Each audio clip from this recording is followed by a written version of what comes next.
Mas quantos livros têm sido escritos dizendo que a igreja é o exército do Senhor e que nós estamos numa batalha? Jesus nunca disse isso e nunca ensinou isso. A propósito, ele disse que ele daria ao seu exército ordens em relação aos seus cidadãos. Então o reino de Deus, se você realmente entendê-lo, coloca você no comando do exército.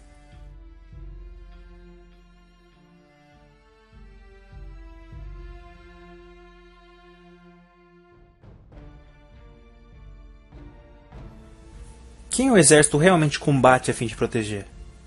Os cidadãos. Deixe-me fazer uma pergunta a vocês. Quando você se torna... Bem, isso vai ser profundo, ok? Quando você se torna um soldado, o que você tem que abandonar ou desistir? A cidadania. Vocês percebem? Quando você vira um soldado, você não é mais um civil. Isso é forte. Em outras palavras, se você... Eu acredito que Deus diz... Olha, se vocês religiosos quiserem virar soldados, então eu não posso tomar conta de vocês. Vocês que se cuidem. É por isso que você está lutando tanto. Os anjos estão aborrecidos com você. Porque você não deixa que eles façam o trabalho deles. É uma nova mentalidade, não é?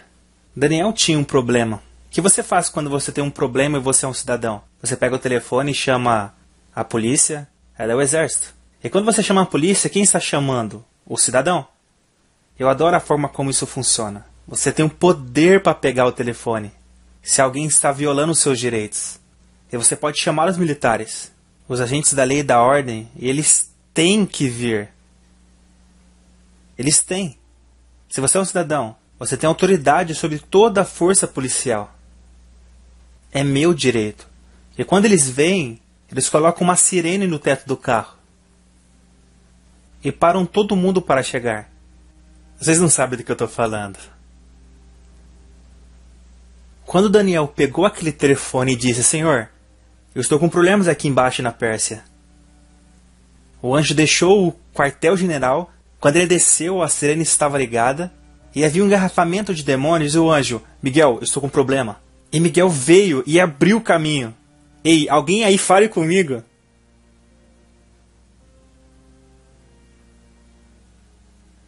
Daniel não lutou. Digam comigo. Daniel não lutou. Digam novamente. Sabe, todas essas coisas que nós falamos, oração intercessória, veja, nós temos que estudar isso novamente.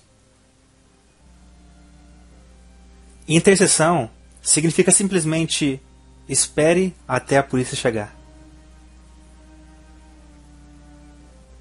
Daniel, adivinhe, esperou, passou um dia, 2 dias, ouçam. Eu tenho certeza que o meu governo não mente. Eles me disseram que eles enviaram alguém, e se eu tiver que esperar 21 dias, o cara está vindo.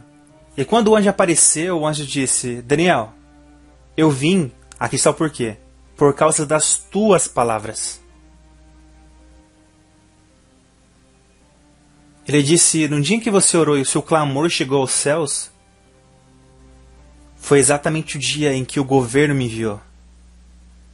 Diga ao seu vizinho: existe um anjo a caminho. Vamos, diga: existe um anjo a caminho. Diga ao seu vizinho: não desista, continue perseverando na sua oração. Bata palmas e louve a Deus, é disso que se trata a oração. Aleluia. Sabe, quando você pega o telefone e chama a polícia, você não tem que falar berrando. Algumas pessoas oram: Senhor, simplesmente ligue. Ele nem precisa de um telefone celular.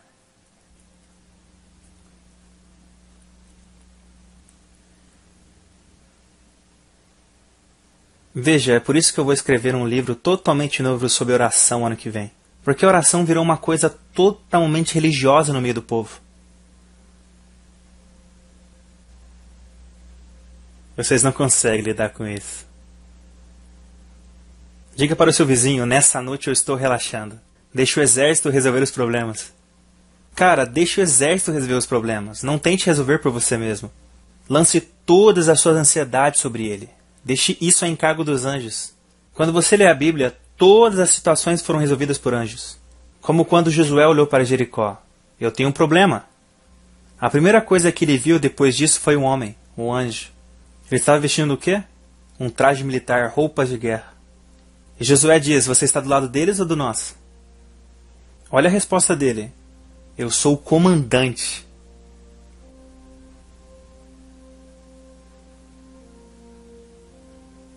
E o homem diz, olha, você acha... Olha para mim. Você viu o pessoal que eu estou liderando? Eu sou só o comandante. De quê? Das hostes. Hostes significa o quê? Exércitos. Em outras palavras, hoje a coisa vai ficar feia para Jericó. Vamos lá, levante suas mãos, louvem a Deus, aleluia. Vocês entenderam? Mas se você é um cristão religioso, isso não funciona para você porque agora você é o exército do Senhor. Não é de se admirar que você apanha a cada dia. Eles batem em você, os demônios acertam você. Você não consegue lutar nem contra a carne e o sangue. Cara, você é carne e sangue. Cidadãos têm direito de comandar o exército. O último versículo do capítulo 1 de Hebreus diz: não são os anjos espíritos ministradores enviados para servir aqueles que são herdeiros da salvação?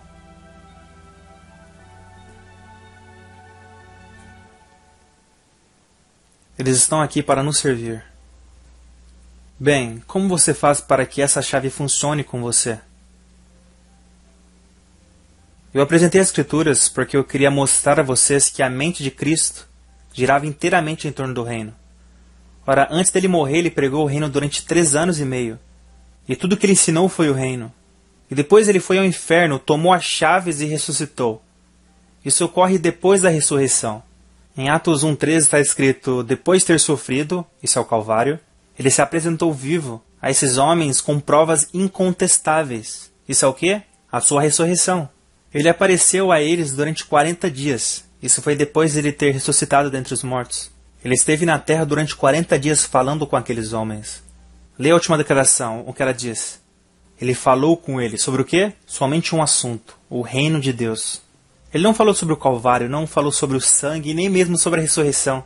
Porque o Calvário, o sangue e a ressurreição foram os meios para trazer o reino de volta para eles. É por isso que o cristianismo é uma religião tão deprimente.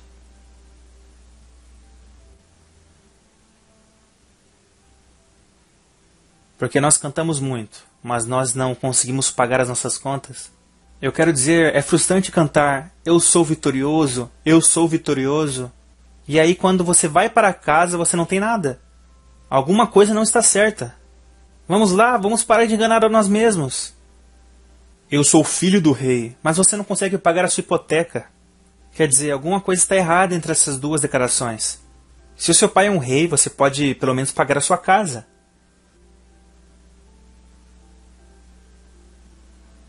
Foi por isso que Jesus disse aos discípulos em relação aos fariseus. Ele disse, sabe uma coisa? Vocês conhecem as Escrituras, mas vocês mesmos não entram no reino. E também não deixam que as pessoas entrem. Então ele, cara, é melhor eu não usar isso porque vocês não vão me perdoar. Ele diz, ai quer dizer maldito. Ele os amaldiçoou. Quem eram eles? Líderes religiosos. O que ele estava fazendo? Mantendo as pessoas fora da vida do reino.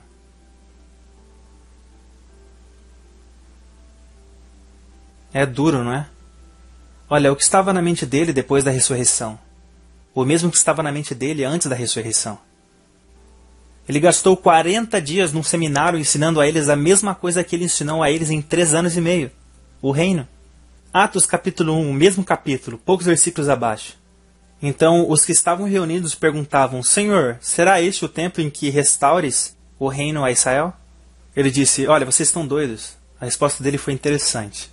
O que ele respondeu, ouçam, vocês entenderam mal. Eu não estou aqui para derrubar César, ou para varrer Pilatos. Eu não estou aqui para estabelecer nenhum reino militar.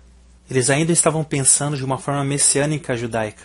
Porque o que os judeus estavam esperando? Um líder militar.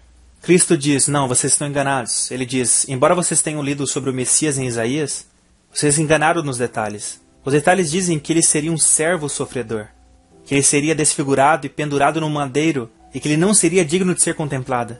Em outras palavras, vocês estão esperando um líder militar e não a vinda de um servo sofredor. a fim de prepará-los para receber o reino novamente.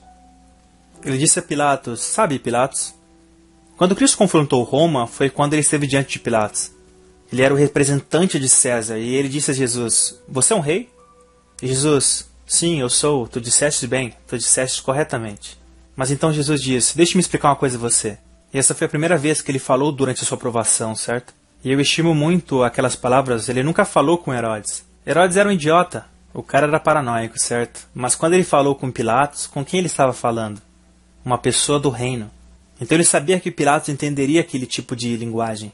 Então Pilatos diz: você é um rei? Cristo diz: tu disseste? Tu está certo, eu sou rei. Cristo diz: a propósito, é melhor eu te informar sobre isso. O meu reino não é desse mundo. Ele disse: porque se o meu reino fosse desse mundo, os meus soldados lutariam por mim.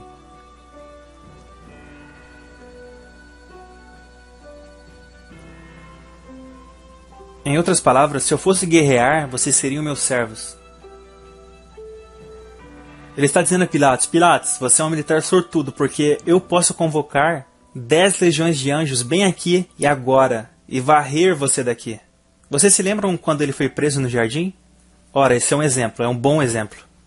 Essa é uma pessoa religiosa pega em ação. Quem é a pessoa religiosa? Pedro. Religiosos gostam de lutar, né? Prontos para lutar. Eles vieram prender Jesus e Pedro mexeu com ele e mexeu comigo.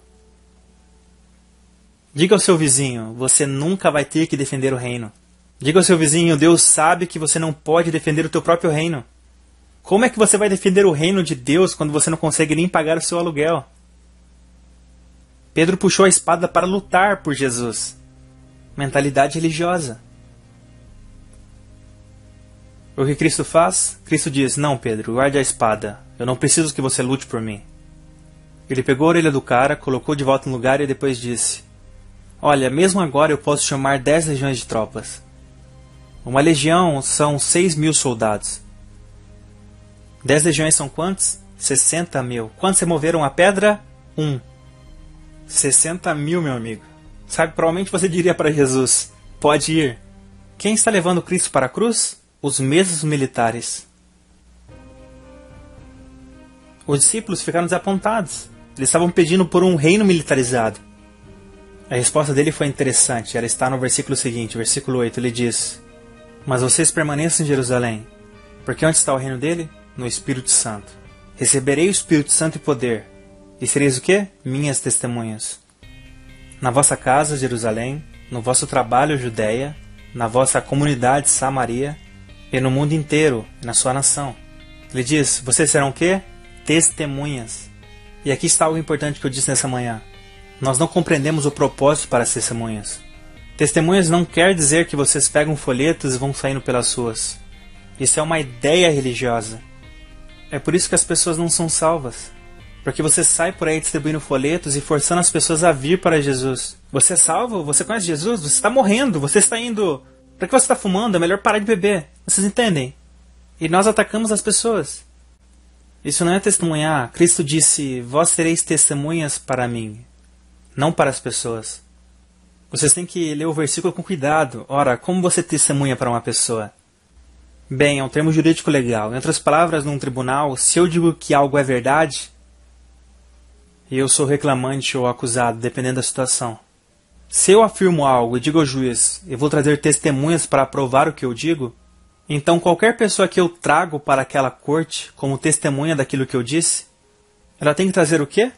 Evidências. Entendem? Numa corte, o poder não está nas palavras. A evidência é que é o poder. Se você vier com palavras, você pode estar mentindo. Então, do que nós estamos falando? Eu sou filho do rei, eu sou filho de Deus, eu sou. Percebe? E é por isso que você fica debilitado, doente, com depressão. Eu sou isso, eu sou aquilo, mas você está quebrado, doente, deprimido. Eu sou, mas você está aos cacos e doente. Você não vai dizer nada para mim? Eu disse a vocês, eu disse às pessoas que o meu reino venceu os reinos do mundo. Ele tem poder sobre todas as circunstâncias. Ele diz: fique na tua e me mostra a evidência.